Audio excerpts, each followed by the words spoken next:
Hi, ഇതുപോലെ മീൻ നമുക്ക് തയ്യാറാക്കി ചില്ലു ഭരണികളിലൊക്കെ സൂക്ഷിച്ച് വയ്ക്കുകയാണെങ്കിൽ നമുക്ക് ഊണിന് പിന്നെ പ്രത്യേകം വേറെ കറികളൊന്നും അന്വേഷിച്ച് നടക്കേണ്ട ആവശ്യമില്ല. അപ്പോൾ ഞാൻ കുറച്ച് മീൻ മുളക് പൊടിയും മഞ്ഞൾപ്പൊടിയും ഉപ്പും ഒക്കെ തിരുമ്മി യോജിപ്പിച്ച് അരമണിക്കൂർ റെസ്റ്റ് ചെയ്തതിന് ശേഷം തിളച്ച എണ്ണയിലേക്ക് ഒന്ന് ഇട്ട് കൊടുക്കുകയാണ്. തീ ലോ ഫ്ലെയിമിലാക്കിയിട്ടാണ് ഇട്ട് കൊടുക്കുന്നത്. കാരണം എന്താണെന്ന് വെച്ചാൽ നമ്മുടെ മീൻ പെട്ടെന്ന് കരിഞ്ഞു പോകും, ഉള്ളു വേഗത്തുമില്ല. അതുകൊണ്ടാണ് തീ ലോ ഫ്ലെയിമിലാക്കിയ ശേഷം നമുക്കിതുപോലെ ഒന്ന് മീനൊന്ന് നിരത്തി കൊടുക്കാം.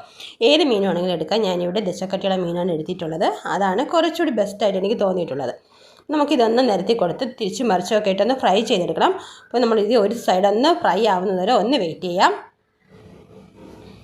നമ്മുടെ മീൻ ഒരു സൈഡ് ഒന്ന് ഫ്രൈ ആക്കി ഇട്ടിട്ടുണ്ട്. അപ്പോൾ നമുക്ക് തിരിച്ചിട്ട് മറു സൈഡ് കൂടി ഒന്ന് കുക്ക് ചെയ്തെടുക്കാം. വളരെ ടേസ്റ്റിയാണ്. ഇതുപോലെ ഒരുപാട് മീനൊക്കെ നമുക്ക് ചിലപ്പോൾ കിട്ടുന്ന സമയങ്ങളിൽ ഇതുപോലെ ഒന്ന് ചെയ്ത് വെക്കുകയാണെങ്കിൽ നമുക്ക് അടുത്ത് തന്നെ ഒരുപാട് കറികളൊന്നും ഉണ്ടാക്കണ്ട, പെട്ടെന്ന് നമുക്ക് ഇത് വെച്ച് തന്നെ നമുക്ക് ഊണൊക്കെ പെട്ടെന്ന് കഴിക്കാൻ പറ്റും. നമ്മുടെ മീനെന്നെല്ലാം ഫ്രൈ ആയി വന്നിട്ടുണ്ട്. നമുക്കിതൊന്ന് കോരി മാറ്റാം. ഇതേ പാനിലേക്ക് ഞാൻ കുറച്ച് ഓയിലൂടെ ഒഴിച്ചു കൊടുക്കുന്നുണ്ട്. പാനൊന്നും മാറ്റിയിട്ടില്ല.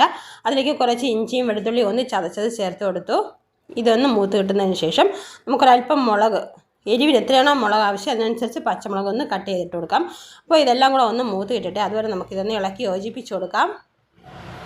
ഇത് ഏകദേശം ഒന്ന് ഫ്രൈ ആയി കിട്ടിയിട്ടുണ്ട്. ഇനി ഇതിലേക്ക് ഞാൻ വാളംപുളി പിഴിഞ്ഞൊഴിച്ച് കൊടുക്കുകയാണ്. നമ്മുടെ ഈ പുളിവെള്ളം ഇതിൽ കിടന്നൊന്ന് തിളച്ച് കിട്ടണം. അപ്പോൾ ഇഞ്ചിയുടെയും അതുപോലെ തന്നെ വെളുത്തുള്ളിയുടെയും ആ ഫ്ലേവർ ഒന്ന് നമ്മുടെ ഈ പുളിവെള്ളത്തിൽ ഇറങ്ങി വന്നിട്ടുണ്ട്. അപ്പോൾ ഇനി നമുക്ക് തീ ഒന്ന് ലോ ഫ്ലെയിമിലാക്കി വെച്ച് കൊടുക്കാം. ആവശ്യത്തിന് ഉപ്പിട്ട് കൊടുത്ത് ഒന്ന് ഇളക്കി കൊടുക്കാം. നമ്മുടെ പുളിവെള്ളം നല്ലോണം ഒന്ന് തിളച്ച് വരട്ടെ. പുളിവെള്ളം ഇവിടെ തിളച്ചിട്ടിട്ടുണ്ട്. ഇതിലേക്ക് നമുക്ക് പൊടിയിലിട്ട് കൊടുക്കാം. എരിവിന് വേണ്ടി മുളക് പൊടിയും അതുപോലെ തന്നെ 1/4 സ്പൂൺ മഞ്ഞൾപ്പൊടിയും കൂടി ചേർത്ത് കൊടുത്തു. ഇനി ഇത് നല്ലോണം ഒന്ന് ഇളക്കി യോജിപ്പിച്ച് കൊടുക്കാം.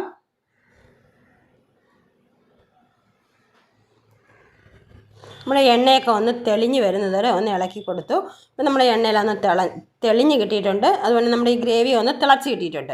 അപ്പോൾ ഇനി ഇതിലേക്ക് നമ്മൾ നേരത്തെ തന്നെ വറുത്ത് കോരി വെച്ചിരുന്ന മീൻ ചേർത്ത് കൊടുക്കാം. മീനൂടെ ചേർത്ത് നല്ലോണം ഒന്ന് ഇളക്കി യോജിപ്പിച്ചെടുക്കാം. അപ്പോൾ നമ്മുടെ കറി ഇവിടെ റെഡി ആയിട്ടുണ്ട്.